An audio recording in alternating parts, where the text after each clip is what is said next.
আচ্ছা বলি, একটা চৌম্বক ক্ষেত্রের মধ্যে, একটা বাহ্যিক চৌম্বক ক্ষেত্রের মধ্যে বাহ্যিক চৌম্বক ক্ষেত্রের মধ্যে যদি একটা চৌম্বক পদার্থকে রাখো, তাহলে কি হবে? ওই পদার্থটা আবেশের জন্য চৌম্বকে পরিণত হবে। বাহ্যিক চৌম্বক ক্ষেত্রে একটা চৌম্বক পদার্থকে রাখলে পদার্থটা আবেশের জন্য চৌম্বকে পরিণত হবে, এবং এর জন্য কি চৌম্বক দ্বিমেরু ভ্রামকের সৃষ্টি হবে। আমি বলেছি একক আয়তনে যে চৌম্বক দ্বিমেরু ভ্রামক সৃষ্টি হয়, সেই একক আয়তনে চৌম্বক দ্বিমেরু ভ্রামক এম সমান হচ্ছে পিএম বাই ভি। একক আয়তনে চৌম্বক দ্বিমেরু ভ্রামক এম সমান পিএম বাই ভি, এইটাকে বলা হয় চুম্বকন মাত্রা। এদিকে এম আর এদিকে এইচ রাখলাম, বেশ। একক আয়তনের চৌম্বক দ্বিমেরু ভ্রামকটাকে বলা হয়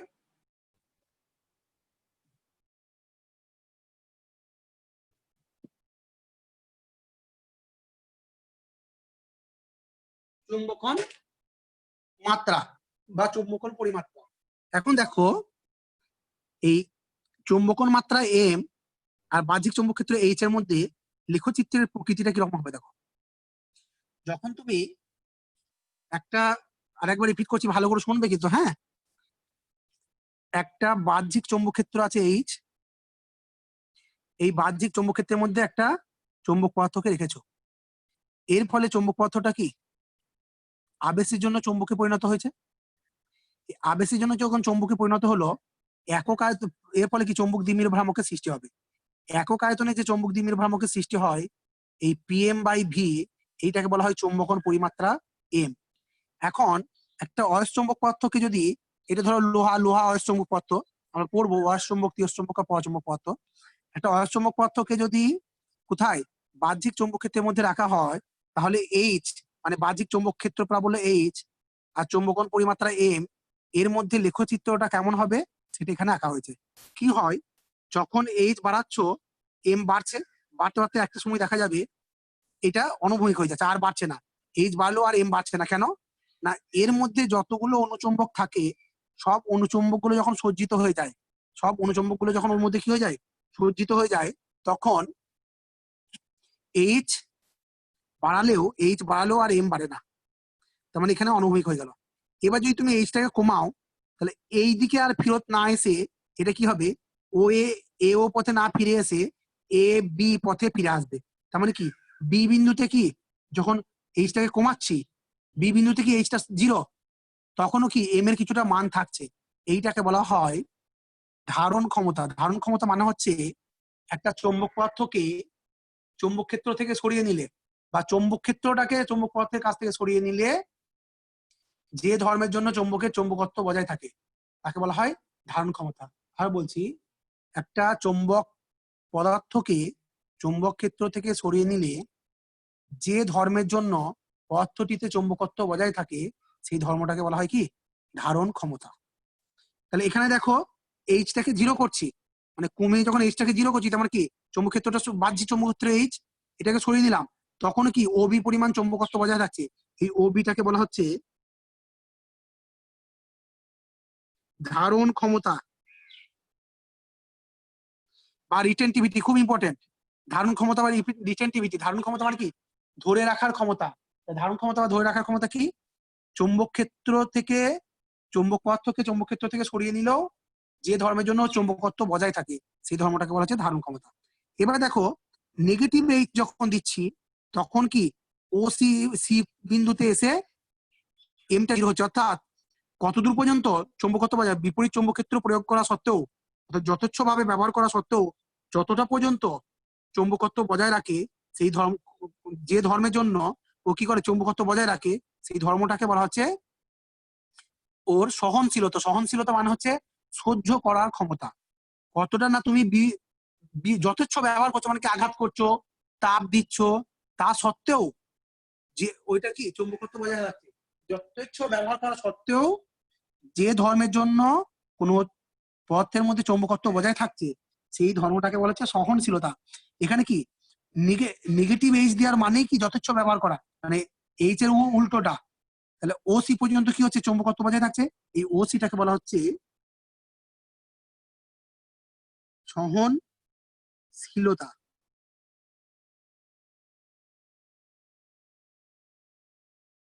ওইটাকে বলা হচ্ছে সহনশীলতা, বুঝছে? ধারণ ক্ষমতা হলো আর সহনশীলতা হলো। শ্রেয়া সূচনা ঘুমিয়ে গেছে নাকি দেখো তো সূচনাকে, শ্রেয়া। হ্যাঁ দেখছি। আচ্ছা, তাহলে এইটা হলো তোমার সহনশীলতা। এখন দেখো ধারণ ক্ষমতা হলো সহন। এবার বলি এই যে লুপটা পেলে ও A B C D A, এই যে একটা বদ্ধ লুপ পেলে, মানে কি যখন তুমি বাহ্যিক চৌম্বক ক্ষেত্রে এইচটাকে বাড়াচ্ছ, প্রথমত হিস্টারিসিসটাকে বলে দিই, এইচটাকে বাড়ালে তবে এমটা বাড়বে। কেন? আগে এইচ দিবে তবে এখানে চৌম্বক দ্বিমেরু ভ্রামক পিএম তৈরি হবে, আর পিএম বাই ভি সেটা হচ্ছে এম। এমটা কি চুম্বকন পরিমাত্রা বা চুম্বকন মাত্রা। তাহলে এইচ আগে দেবে তারপরে এম সৃষ্টি হবে। তাহলে এইচ আগে বাড়াবে তারপরে এম বাড়বে, এইচ বাড়াচ্ছ এম বাড়ছে। যখন আবার এইচটাকে যখন কমাচ্ছ, এইচটা শূন্য হয়ে গেলেও তখন এম শূন্য হচ্ছে না। তার মানে কি সবসময় কি এইচটা আগে থাকছে তারপরে এম, এইচটা যখন নেগেটিভ হচ্ছে তখন এমটা শূন্য হচ্ছে। অর্থাৎ আগে এইচ দিবে তবে এম বাড়বে, আবার আগে এইচ শূন্য হবে তারপরে এম শূন্য হচ্ছে। অর্থাৎ এমটা সর্বদা কি এইচ এর থেকে পিছিয়ে থাকছে, এমটা সর্বদা এইচ এর পশ্চাৎবর্তী। এই পশ্চাৎবর্তীটাকে বলা হয় হিস্টারিসিস। তাহলে একটা অয়স্চম্বক পদার্থকে যদি বাহ্যিক চৌম্বক ক্ষেত্রের মধ্যে রাখা হয় তাহলে, হ্যাঁ বলো। স্যারও ফোন ধরছে না। বেশ, ঠিক আছে ঠিক আছে ঠিক আছে। একটা অয়স্চম্বক পদার্থকে যদি বাহ্যিক চৌম্বক ক্ষেত্রের মধ্যে রাখা হয় তাহলে ওই অয়স্চম্বক পদার্থটার চৌম্বকত্ব কিভাবে পরিবর্তিত হয় লেখচিত্রের সাহায্যে দেখালাম। এই লেখচিত্র থেকে দেখা যায় এম সর্বদা এইচ এর পশ্চাৎবর্তী। কেন? আগে এইচ হবে তারপরে এম হবে, আগে এইচ হবে তারপরে এম হবে। আগে এইচ শূন্য হচ্ছে, আবার শূন্য করার সময় কি আগে এইচ শূন্য হচ্ছে, তখন এম শূন্য হচ্ছে না, তারপরে এম শূন্য হচ্ছে। তাহলে এমটা সবসময় কি এইচ এর পশ্চাৎবর্তী। এই পশ্চাৎবর্তীটাকে বলা হয়, এই পশ্চাৎবর্তীটাকে বলা হয় হিস্টারিসিস। আর এই যে লুপটা পেলাম ও A B C D A, এই লুপটাকে বলা হয় হিস্টারিসিস লুপ। এই লুপটাকে বলা হয় হিস্টারিসিস লুপ। লিখে নাও তো, ধারণ ক্ষমতা, সহনশীলতা, হিস্টারিসিস লুপ। আচ্ছা আমি একটু পরে ছবি তুলে পাঠিয়ে দিচ্ছি, আমার এখানে গুছিয়ে লেখা আছে ধারণ ক্ষমতা, সহনশীলতা, হিস্টারিসিস লুপ। এই হিস্টারিসিস লুপ বুঝতে পেরেছো তো? হ্যালো হ্যালো, ধারণ ক্ষমতা, সহনশীলতা, হ্যাঁ হিস্টারিসিস। স্যার পেরেছি। তাহলে এই ছবি তুলে আমি একটু পরে পাঠিয়ে দিচ্ছি এখানে। বেশ, এরপর দেখো বি, বি হচ্ছে চৌম্বক ক্ষেত্র, বি সমান হচ্ছে মিউ ইন্টু এইচ। বি সমান হয় মিউ ইন্টু এইচ, মানে চৌম্বক ক্ষেত্র, আর এইচটা কি চৌম্বকন ক্ষেত্রফল বলো। তাহলে চৌম্বকীয় মাধ্যমে বি এইচ আর এম এর মধ্যে একটা সম্পর্ক, এই সম্পর্কটা আমাদেরকে করতে হবে। দেখো একটা চৌম্বক পদার্থকে যদি বি জিরো, বি জিরো মানে কি বায়ু মাধ্যম হলে বি জিরো, আর অন্য কোনো মাধ্যম হলে কি বি হবে। যদি বায়ু মাধ্যম হয় তাহলে চৌম্বক ক্ষেত্রটা হবে বি জিরো, আর তাহলে বি জিরো মানে কি mu zero into H. B মানে হচ্ছে মিউ এইচ, আর বি জিরো মানে কি মিউ জিরো ইন্টু এইচ। বায়ু মাধ্যম বা শূন্য মাধ্যম হলে বি জিরো হবে, আর অন্য মাধ্যম হলে কি বি। তাহলে এখন দেখো একটা চৌম্বক পদার্থকে বি জিরো সুষম চৌম্বক ক্ষেত্রের মধ্যে রাখলে, মানে কি বায়ু মাধ্যমে রাখলে, এবার ওই পদার্থটার চুম্বকন মাত্রা যদি এম হয়, মানে কি যখন চৌম্বক পদার্থটাকে মানে চৌম্বক পদার্থটাকে যখন চৌম্বক ক্ষেত্রের মধ্যে রাখলে তখন চৌম্বক পদার্থটা কি চৌম্বকে পরিণত হবে। এখানে দেখো চৌম্বক পদার্থটাকে কি করেছো, চৌম্বক পদার্থটাকে চৌম্বক ক্ষেত্রে রেখেছো, তাহলে এইটা কি হলো চৌম্বকে পরিণত হলো। চৌম্বকে পরিণত হওয়ার ফলে চৌম্বকন মাত্রা এম হলো। তাহলে চৌম্বক পদার্থটাকে বি জিরো সুষম চৌম্বক ক্ষেত্রে রাখার ফলে তাতে চৌম্বকন মাত্রা চৌম্বকে পরিণত হলো, দ্যাট মিনস চৌম্বকন মাত্রা হলো এম। চৌম্বকন মাত্রা হলো কত, এম। তাহলে এই আবিষ্ট চৌম্বকত্ব একটা অতিরিক্ত চৌম্বক ক্ষেত্র সৃষ্টি করে। সেই চৌম্বক ক্ষেত্রটা যদি বিএম হয় তাহলে ভালো করে দেখো, এই যে এমটা তৈরি হলো এই জন্য কি বলরেখা সংখ্যা বেড়ে গেল, অতিরিক্ত একটা চৌম্বক ক্ষেত্র সৃষ্টি হচ্ছে, সেই চৌম্বক ক্ষেত্রটাকে আমরা ধরে নিচ্ছি কি বিএম। তাহলে টোটাল বি সমান কত হবে, বি সমান হবে BM plus B zero, B সমান কত হবে B zero plus BM, B zero plus BM. এই জায়গাটা আরেকটু ক্লিয়ার করে দিচ্ছি, দিয়ে আমি আবার বলছি। দেখো এখানে ছবিটা দেখো, একটা বাহ্যিক চৌম্বক ক্ষেত্র এইচ আছে, তাহলে এইচ হচ্ছে চৌম্বকন ক্ষেত্র প্রাবল্য। তাহলে যদি বায়ু মাধ্যম হয় তাহলে মিউ জিরো এইচ, এটা যদি বায়ু মাধ্যম হয় তাহলে বি সমান কত হবে, বি জিরো সমান কত হবে মিউ জিরো এইচ। তাহলে এটা হচ্ছে চৌম্বক ক্ষেত্র, তাহলে এই চৌম্বক ক্ষেত্র প্রাবল্য, সেখানে চৌম্বক ক্ষেত্র কত মিউ জিরো এইচ। এখানে আমি কি করলাম, একটা চৌম্বক পদার্থকে রাখলাম, তাহলে চৌম্বক পদার্থতে কি হলো, অতিরিক্ত চৌম্বকত্ব আবিষ্ট হলো, মানে এই যে ডটের বলরেখাগুলো সৃষ্টি হলো, অতিরিক্ত চৌম্বকত্ব আবিষ্ট হলো, এর ফলে একটা চৌম্বক ক্ষেত্র সৃষ্টি হলো, সেটা হচ্ছে তোমার বিএম ধরে নিয়েছি। তাহলে এখানে এখন এর ভিতরটাতে মোট চৌম্বক ক্ষেত্র কত, বি জিরো হচ্ছে কার জন্য, বাহ্যিক এইচ এর জন্য, আর এম মিউ বিএম কার জন্য, এই অতিরিক্ত চৌম্বকত্ব যেটা আবিষ্ট হয়েছে আবেশের জন্য যে চৌম্বকত্ব সৃষ্টি হচ্ছে তার জন্য। তাহলে মোট চৌম্বক ক্ষেত্র কত হলো, মোট চৌম্বক ক্ষেত্র হলো বি সমান কত বি জিরো, মানে যেটা ছিল প্লাস বিএম, বিএমটা কি আবিষ্ট চৌম্বক ক্ষেত্রটা, যেটা আবেশের ফলে সৃষ্টি হলো। এবার এই বিএমটা এম এর সমানুপাতিক, মানে কি বিএম যত বেশি হবে, মানে চৌম্বক বিনিময় যত বাড়বে, এই বলরেখা তত বাড়বে, মানে কি বিএম তত বাড়বে, আর বিএম বাড়লে কি এম বাড়বে। তাই আমরা কি লিখতে পারবো, বিএম সমানুপাতিক এম। তাহলে বিএম সমান কি করতে পারবো, mu zero into M. BM সমান কি করতে পারবো, মিউ জিরো ইন্টু এম। তাহলে এখন কি হলো, এখন বি সমান কত হলো, আমি উত্তরটা নোটটা তোমাদেরকে পাঠিয়ে দেবো লিখে। এখন বি সমান কত হলো, তাহলে বি জিরো মানে এটা হচ্ছে তোমার mu zero H plus BM, মানে কত মিউ জিরো ইন্টু এম। তাহলে এইটা সমান mu zero into H plus M. এইটা হচ্ছে তোমার বি এম এবং এইচ এর মধ্যে সম্পর্ক। এটা হচ্ছে তোমার বি এম এবং এইচ এর মধ্যে সম্পর্ক। খুব ইম্পর্টেন্ট, খুব ইম্পর্টেন্ট। বুঝতে পেরেছো কিনা বলো, যদি বুঝতে না পেরে থাকো তাহলে আবার বলে দেবো। একটা বি জিরো সুষম চৌম্বক ক্ষেত্রের মধ্যে একটা চৌম্বক পদার্থকে রাখলে, তাহলে ওই চৌম্বক পদার্থটা চৌম্বকে পরিণত হবে। চৌম্বকে পরিণত হওয়ার জন্য তার মধ্যে অতিরিক্ত যে চৌম্বক ক্ষেত্র সৃষ্টি হলো বিএমটা কত মিউ জিরো ইন্টু এম। তাহলে এখন মোট চৌম্বক ক্ষেত্র কত হলো বি জিরো প্লাস বিএম, মানে mu zero H plus mu zero M. তাহলে বি সমান কি mu zero into H plus M. এইটা হচ্ছে তোমার বি এইচ এবং এম এর মধ্যে সম্পর্ক। এখন দেখো এইচটাকে যদি কমন নিয়ে নাও,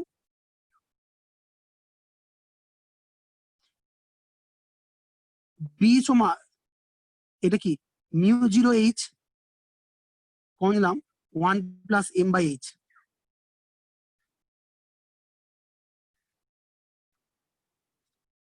1 প্লাস এম বাই এইচ হবে। যদি তুমি কি করো এইচটাকে কমন নিয়ে নাও, আর এইখানে তুমি ইচ্ছা করে করতে পারো, এটাই কি করতে পারো মিউ জিরো এইচ বি সমান কি মিউ ইন্টু এইচ, বেশ মিউ ইন্টু এইচ সমান কত mu zero H, H H বাদ দিয়ে চলে গেল, তাহলে মিউ সমান কত mu zero into 1 plus M by H, মানে হচ্ছে কে। তাহলে মিউ সমান কি mu zero into 1 plus K. তাহলে mu by mu zero 1 plus K. এই মিউ বাই মিউ জিরোটাকে বলা হয় মিউ আর। তাহলে মিউ আর সমান হচ্ছে 1 প্লাস কে। মিউ আর সমান হচ্ছে 1 প্লাস কে। এই মিউ আরটাকে বলা হয় আপেক্ষিক চৌম্বক ভেদ্যতা। মিউ আরটাকে বলা হয় কি আপেক্ষিক চৌম্বক ভেদ্যতা। তাহলে এই আপেক্ষিক, এইগুলো পরীক্ষায় পড়ে অনেকবার পড়েছে। আপেক্ষিক চৌম্বক ভেদ্যতা মিউ আর, আর কে হচ্ছে চৌম্বক প্রবণতা কে। তাহলে মিউ আর এবং কে এর মধ্যে সম্পর্ক এটা, আর বি এইচ আর এম এর মধ্যে সম্পর্ক হচ্ছে এটা। আমি নোটটা লিখে পাঠিয়ে দিচ্ছি এক্ষুনি, নোটটা ছবি তুলে পাঠিয়ে দিচ্ছি, নোটটা আমার লেখা আছে। তাহলে বি এইচ আর এম এর মধ্যে সম্পর্ক, মিউ আর এর সঙ্গে কে এর সম্পর্ক হলো, আর কি বললাম ধারণ ক্ষমতা হলো, সহনশীলতা হলো। সহনশীলতা মানে সহ্য করার ক্ষমতা। চৌম্বক, একটা চৌম্বককে যথেচ্ছ ব্যবহার করা সত্ত্বেও যে ধর্মের জন্য ওর মধ্যে চৌম্বকত্ব বজায় থাকে তাকে সহনশীলতা বলে। আর চৌম্বক ক্ষেত্র থেকে সরিয়ে নিলেও যে ধর্মের জন্য চৌম্বকত্ব বজায় থাকে তাকে বলা হয় ধারণ ক্ষমতা। হিস্টারিসিস কাকে বলে বললাম, আর হিস্টারিসিস লুপ কি, মানে এখানে সবসময় কি এইচটা এম, এম তো সবসময় এইচ এর পশ্চাৎবর্তী, এই এমটা এইচ এর পশ্চাৎবর্তী, এটা কি বলা হচ্ছে এই পশ্চাৎবর্তীতাটাকে বলা হচ্ছে হিস্টারিসিস, আর এই লুপটাকে বলা হচ্ছে হিস্টারিসিস লুপ।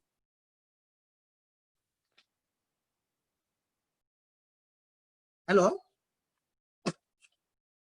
এই কটা বুঝতে পারা গেছে? বলো, যে কটা বললাম কিছু অসুবিধা আছে কাউরি?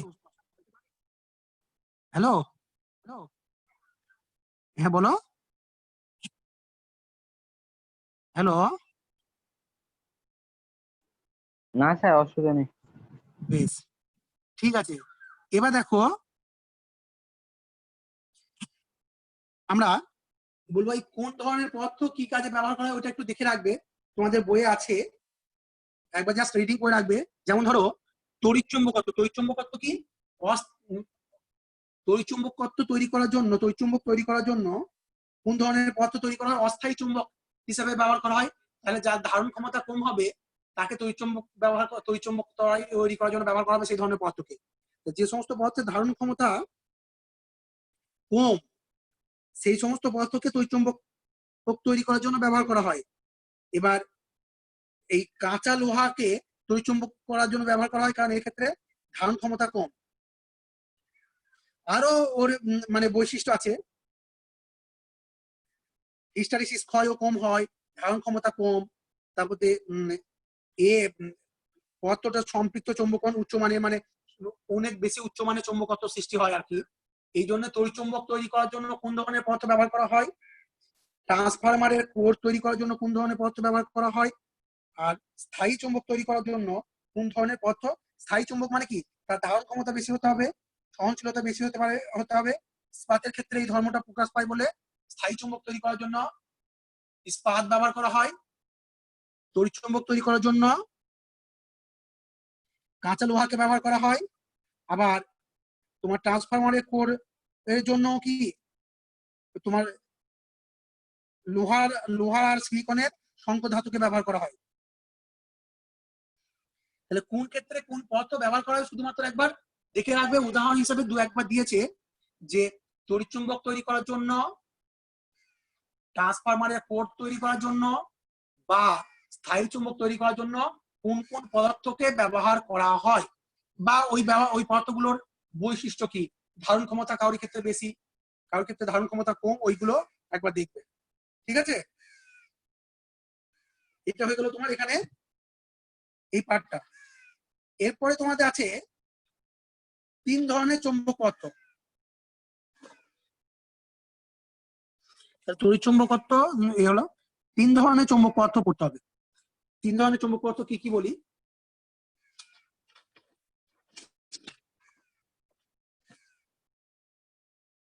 অয়স্চুম্বক পদার্থ বা ফেরোম্যাগনেটিজম, পরাচুম্বক পদার্থ বা প্যারাম্যাগনেটিজম, আর স্থিরচুম্বক পদার্থ বা ডায়াম্যাগনেটিজম। তাহলে 3 ধরনের চৌম্বক পদার্থ আমরা পড়বো। একটা হচ্ছে তোমার অয়স্চুম্বক পদার্থ,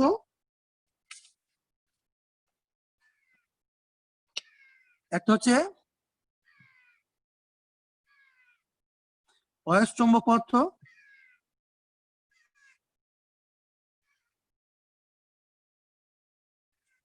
একটা হচ্ছে পরা,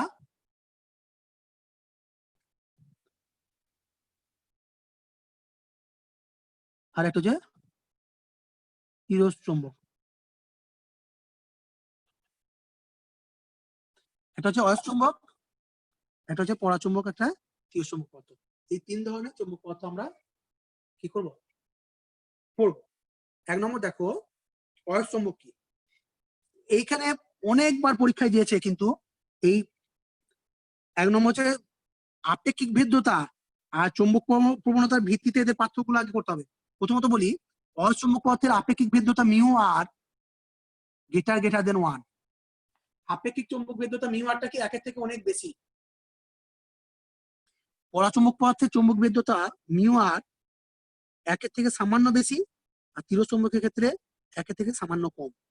অর্থাৎ অয়স্চুম্বক পদার্থের আপেক্ষিক চৌম্বক ভেদ্যতা 1 এর থেকে অনেক বেশি, পরাচুম্বক পদার্থের আপেক্ষিক চৌম্বক ভেদ্যতা 1 এর থেকে সামান্য বেশি, আর স্থিরচুম্বক পদার্থের আপেক্ষিক চৌম্বক ভেদ্যতা 1 এর থেকে সামান্য কম। 1 নম্বর পয়েন্ট। তাহলে চৌম্বক ভেদ্যতা মনে রাখতে হবে। চৌম্বক ভেদ্যতা অয়স্চুম্বক পদার্থের সব থেকে বেশি, পরাচুম্বক পদার্থের 1 এর থেকে সামান্য বেশি, এটা কি 1 এর থেকে কম। 2 নম্বর হচ্ছে, একটু আগে তোমরা দেখলে যে আমি বোঝানোর জন্য করছি যে কে সমান কি মিউ আর মিউ আর সমান কি 1 প্লাস কে, তাহলে কে সমান কি মিউ আর মাইনাস 1।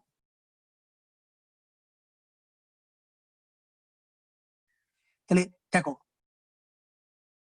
যদি মিউ আরটা একের থেকে অনেক বেশি হয় তাহলে কেটাও কি হবে একের থেকে অনেক বেশি হবে, মানে ধনাত্মক উচ্চমানের। ওই জন্য এর ক্ষেত্রে কি অচমক পদার্থের ক্ষেত্রে কি কেটা পজিটিভ আর উচ্চ,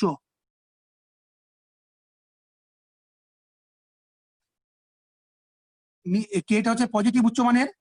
পরাচুম্বক পদার্থের ক্ষেত্রে কেটা কি পজিটিভ নিম্নমানের। এটা কি কেটা পজিটিভ, কেন পজিটিভ?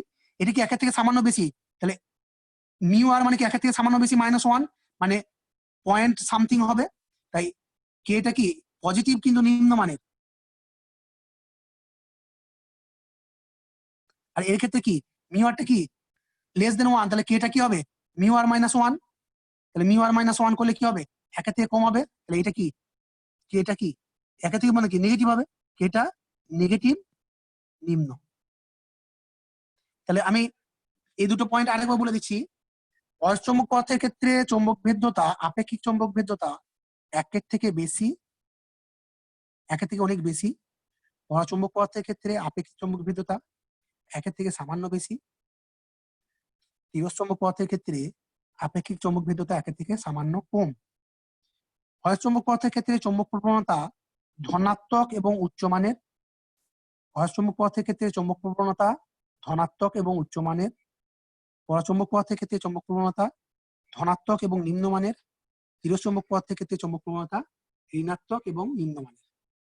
এবার দেখো এইটা কি হয়, অচৌম্বক পদার্থ কি হয়, চৌম্বক ভেদ্যতার এ তো বললাম।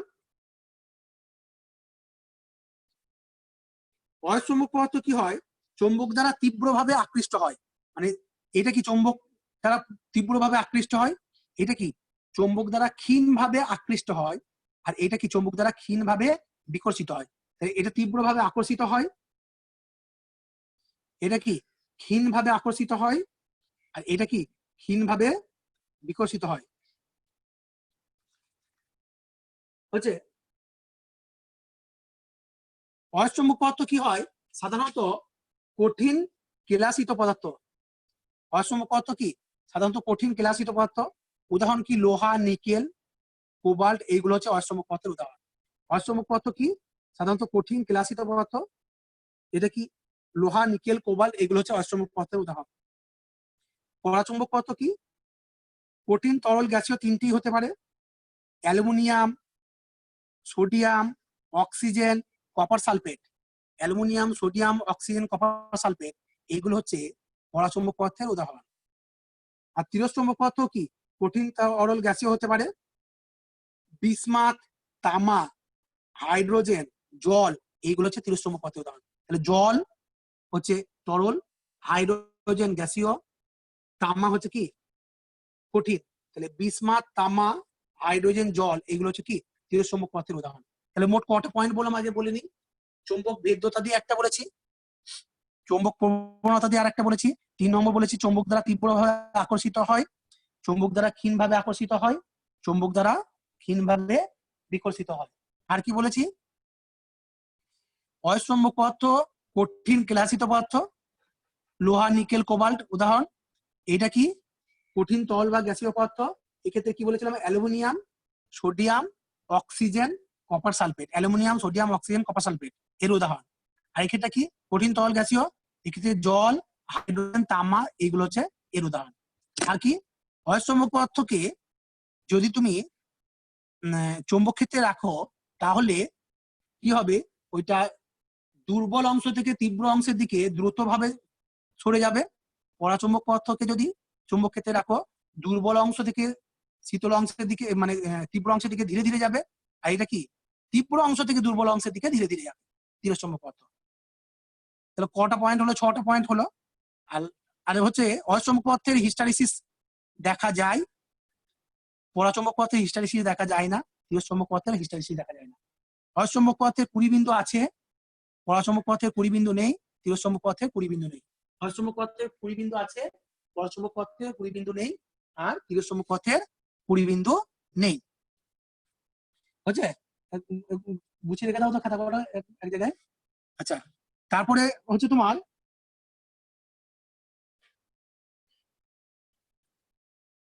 অয়স্চম্বক পদার্থ দেখো,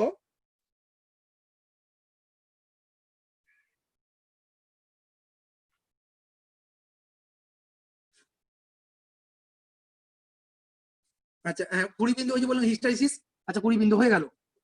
আর একটা পয়েন্ট তোমরা বলতে পারো, ওই উষ্ণতার সঙ্গে প্রবণতা সম্পর্ক দিয়ে একটা পয়েন্ট বলতে পারবে, সেটা হচ্ছে যে তাপমাত্রার পরিবর্তনের সঙ্গে অয়স্চম্বক পদার্থের চুম্বক প্রবণতা কি পরিবর্তন হয় জটিল ভাবে। তাপমাত্রার পরিবর্তনের সঙ্গে পরাচুম্বক পদার্থের চুম্বক প্রবণতা পরিবর্তন হয় একটা নির্দিষ্ট নিয়ম অনুযায়ী, আর তিরস্চম্বক পদার্থের চৌম্বক প্রবণতা তাপমাত্রার উপর নির্ভর করে না। তার মানে অয়স্চম্বক পদার্থ, তিরস্চম্বক পদার্থ আর পরাচুম্বক পদার্থ, এই তিন ধরনের যে চৌম্বক পদার্থ আমরা বললাম, এই তিন ধরনের চৌম্বক পদার্থের তুলনামূলক আলোচনাগুলো তোমাকে পড়ে রাখতে হবে। আর ওই যে বইয়ে আছে দেখবে, শুধুমাত্র বইয়ে একটা জায়গায় করবে 20 সূত্র আর 20 ভাই সূত্র। পরাচুম্বক পদার্থের ক্ষেত্রে 20 সূত্রটা শুধু একবার করে রাখবে, যে পরাচুম্বক পদার্থের চৌম্বক একক আয়তনে যে চৌম্বক প্রবণতা, ওই একক আয়তনে চৌম্বক প্রবণতাটা পরম তাপমাত্রার সঙ্গে ব্যস্তানুপাতে পরিবর্তিত হয়। ওইটাকে বলা হচ্ছে পরাচুম্বক পদার্থের 20 সূত্র। একক আয়তনে চৌম্বক প্রবণতাটা পরম তাপমাত্রার ব্যস্তানুপাতিক, ওইটা হচ্ছে 20 সূত্র। আর 20 ভাই সূত্র হচ্ছে একক আয়তনে চৌম্বক প্রবণতা কাইটা C/T-θ। ওখানে এতে দেখবে বইয়ে আছে, পরাচুম্বক পদার্থের বৈশিষ্ট্যের জায়গায় দেখবে বই আছে, শুধু ওই পরাচুম্বকের 20 সূত্র 20 ভাই সূত্র বলে আছে, ওই দুটো জায়গা শুধু একটু দাগ দিয়ে রেখে দেবে। তাছাড়া বাকি যা যা বললাম, যে অয়স্চম্বক পদার্থ, পরাচুম্বক পদার্থ, তিরস্চম্বক পদার্থের তুলনামূলক আলোচনা, যদি ভালো করে বুঝে একবার রিডিং পড়ে নাও তাহলেই তুমি করতে পারবে। কিন্তু এটা অনেকবার পরীক্ষা এসছে, এখান থেকে কোশ্চেন প্রায় আসে, পারা যাবে নিশ্চয়। হ্যালো হ্যালো, পারবে? ধনাত্মক নিম্নমানের আর তিরস্চম্বক পদার্থের চৌম্বক প্রবণতা কি, এটা ঋণাত্মক নিম্নমানের। 2 নম্বর পয়েন্ট বললাম। 3 নম্বর পয়েন্ট কি বলেছিলাম না, অয়স্চম্বক পদার্থ চৌম্বক দ্বারা তীব্রভাবে আকর্ষিত হয়। এটা কি ক্ষীণভাবে আকর্ষিত হয় পরাচুম্বক পদার্থ, আর তিরস্চম্বক পদার্থ কি ক্ষীণভাবে বিকশিত হয়। 3 নম্বর পয়েন্ট হলো। 4 নম্বর পয়েন্ট, যদি একটা চৌম্বক ক্ষেত্রের মধ্যে পরাচুম্বক পদার্থকে রাখো, তাহলে এই অয়স্চম্বক পদার্থকে রাখো, অয়স্চম্বক পদার্থটা কি মানে দুর্বল অংশ থেকে, অয়স্চম্বক পদার্থটা কি ওই দুর্বল অংশ থেকে প্রবল অংশের দিকে, দুর্বল অংশ থেকে প্রবল অংশের দিকে দ্রুত যাবে। পরাচুম্বকটা কি হবে, দুর্বল অংশ থেকে প্রবল অংশের দিকে ধীরে ধীরে যাবে। আর তিরস্চম্বক পদার্থটা কি এটা কি দুর্বল থেকে প্রবলের দিকে যাচ্ছে, এখানে প্রবল অংশ থেকে দুর্বল অংশের দিকে ধীরে ধীরে আসবে। 4 নম্বর পয়েন্ট বললাম, 4টে বললাম তো। 5 নম্বর দেখো, অয়স্চম্বক পদার্থ হচ্ছে কেলাসিত কঠিন পদার্থ। উদাহরণ কি, লোহা, নিকেল, কোবাল্ট। এটা কি কঠিন তরল আর গ্যাসীয় পদার্থ। কঠিন তরল আর গ্যাসীয় পদার্থ কি, একটা হচ্ছে তোমার কপার সালফেট, উদাহরণ কি copper sulphate, oxygen, aluminium. Copper sulphate, oxygen, aluminium. আর তিরস্চম্বক পদার্থ কি কঠিন তরল গ্যাসীয়, এটা হচ্ছে তোমার তামা, জল, হাইড্রোজেন। উদাহরণ তামা, জল, হাইড্রোজেন। তাহলে তিরস্চম্বক পদার্থ আর কঠিন তরল গ্যাসীয় হয়, পড়াটাও কি কঠিন তরল গ্যাসীয় হয়। আর অয়স্চম্বক পদার্থ কি হয়, কেলাসিত কঠিন পদার্থ। 20 বিন্দু কি বলেছিলাম, 20 তাপমাত্রায় কি বললাম, যে তাপমাত্রায় অয়স্চম্বক পদার্থ পরাচুম্বকে পরিণত হয়, সেই তাপমাত্রাটাকে বলা হয় 20 তাপমাত্রা। অয়স্চম্বক পদার্থে 20 তাপমাত্রা পাওয়া যায়, কারণ ওই তাপমাত্রায় ওটা পরাচুম্বকে পরিণত হবে। কিন্তু পরাচুম্বক পদার্থের 20 তাপমাত্রা পাওয়া যায় না, তিরস্চম্বক পদার্থেরও 20 তাপমাত্রা পাওয়া যায় না। অয়স্চম্বক পদার্থের ওই যে এক্ষুনি হিস্টারিসিস বললাম, অয়স্চম্বক পদার্থের হিস্টারিসিস ধর্ম দেখা যায়, পরাচুম্বক পদার্থের হিস্টারিসিস ধর্ম দেখা যায় না, তিরস্চম্বক পদার্থের হিস্টারিসিস ধর্ম দেখা যায় না। আর একটা বললাম, অয়স্চম্বক পদার্থের চুম্বক প্রবণতাটা উষ্ণতার সঙ্গে জটিল ভাবে পরিবর্তিত হয়। উষ্ণতার পরিবর্তনের সঙ্গে অয়স্চম্বক পদার্থের চৌম্বক প্রবণতা জটিলভাবে পরিবর্তিত হয়। পরাচুম্বক পদার্থের চৌম্বক প্রবণতা একটা নির্দিষ্ট নিয়মে পরিবর্তিত হয়, ওই যে 20 সূত্র দেখলাম। আর চিরচৌম্বক পদার্থের চৌম্বক প্রবণতা উষ্ণতার উপর নির্ভর করে না। চিরচৌম্বক পদার্থের চৌম্বক প্রবণতা উষ্ণতার উপর নির্ভর করে না। এইগুলো হলো তোমার অয়স্চম্বক, পরাচুম্বক আর তিরস্চম্বক। আর শুধুমাত্র এই যে সূত্র বললাম, 20 সূত্র হচ্ছে C/T, 20 ভাই সূত্র হচ্ছে C/T - থিটা। এই দুটো সূত্র শুধু মনে রাখবে। হয়েছে? হ্যালো।